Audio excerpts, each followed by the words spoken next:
my question for you, which is about what I read in Robert Draper's book, Do Not Ask What Good We Do Inside the U.S. House of Representatives, where he writes that on the 20th of January, 2009, the night that Barack Obama was being inaugurated, I was here in D.C. at the Union Station inaugural ball, that you and Frank Luntz and Paul Ryan, Eric Cantor, Kevin McCarthy, Pete Sessions, Jeb Henseling, Pete Hoekstra, Dan Lundgren, Jim DeMint, John Kyle, Tom Coburn, John Ensign, and Bob Corker got together at the steakhouse, which literally is in the building that I used to live in over on 9th and F, the Caucus Room, and had a private 4-hour meeting in which, according to Draper, later Henseling, I believe it was, or was it? No, it was Pete Sessions actually wrote for the National Journal that you guys decided that you were going to become the Taliban insurgency. He said, you have to understand, we will become the insurgency. I think insurgency is a mindset. The Taliban taught us this. We need to understand that insurgency is going to be required when dealing with the other side. And you were quoted in the book as saying that after this dinner, you'll remember this as the day the seeds of 2012 were sown. Is that all accurate? Well, in part. I mean, first of all, Taliban, I think, is not a term I would have used because they're terrorists. But if you were to go back to the 3 volumes we've written in Washington, he certainly is an insurgent. The Founding Fathers were all insurgents. And as you point out, Jefferson is an insurgent against the Adams presidency. Right. So that part of it is a very long... So were you guys insurgents against the Obama presidency? Well, the fact is, look, the opposition party ought to sit down and try to figure out how to get back in power. Mm-hmm. That's why they're the opposition party. Right. If they're not going to try to get back in power, they might as well switch parties and join the incumbent party.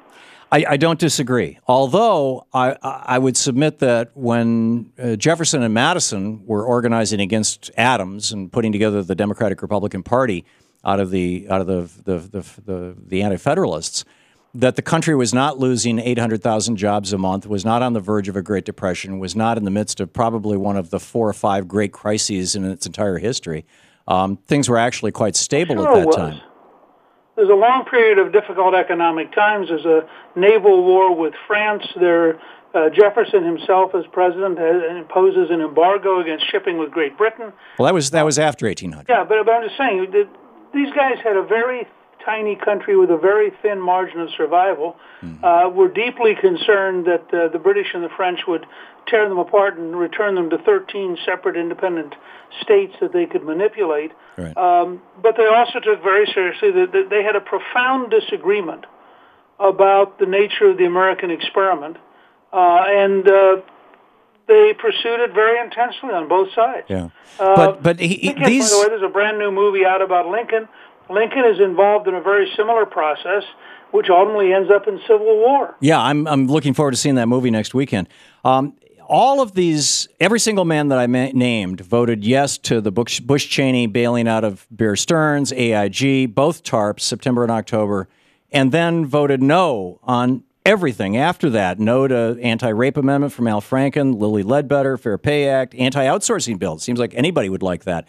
Was this purely a political plan to basically kneecap the economy to hurt Obama? No. I mean, look, there's a fundamental philosophical difference about how the economy works. When a president comes in, and I thought at the time and said at the time that based on his speech in Manassas the Saturday before the election, his Grant Park speech election night, and his inaugural, I thought that President Obama had an opportunity in January of 2009 to genuinely govern in an Eisenhower style and force the Republicans to be his allies and probably split the Republican Party. He promptly turned to Nancy Pelosi and Harry Reid and drafted a stimulus bill that had $780 billion in spending with no elected official having read it. So, I mean, not only was there no Republican participation, there was no elected Democrat participation. Now, I think it's a bit much to say to the opposition party, you owe the president a blank check. Why don't you vote for this $780 billion you don't believe in that will increase the national debt and you don't think it'll improve the economy? And by the way, we could have a long argument on whether he actually slowed down the rate of decline or whether he cut off the rate of improvement. But sure.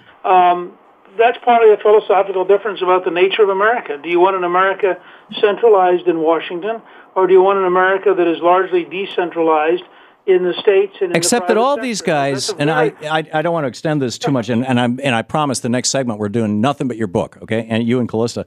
All of these guys had voted with Bush for these big government programs and these bailouts. That Obama comes in, and all of a sudden they're anti-big government.